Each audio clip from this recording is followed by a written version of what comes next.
Bro உங்கள் ஃப்ரெண்ட்ஸுக்கு 200 miss call பண்ணுங்க ப்ரோ. அதுக்கு என்ன செஞ்சுருவோம்.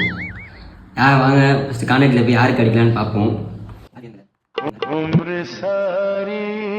இவன் தான் நேற்று நைட் ஷிஃப்ட் போயிட்டு வந்து தூங்கியிருப்பான், அதனால் இவனுக்கு அடிப்போம். பார்த்துக்கோங்க, இவன் தான் அடிப்போமா. ஸ்டார்ட் பண்ணுவோம்.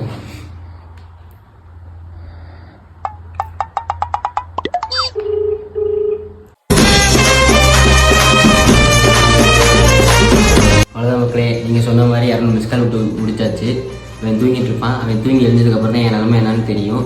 அவன் தூங்கி எழுந்ததுக்கப்புறம் ஃபோன் பண்ணுவான். அப்போ நீங்கள் பாருங்கள் என் நிலமை என்னன்னு. அவன் கிழிக்கிறதே என் நிலமையை பாருங்கள். 5 hours later. மக்களே ஃபோன் வந்துருச்சு. என்ன சொல்ல போகிறேன்னு நீங்களே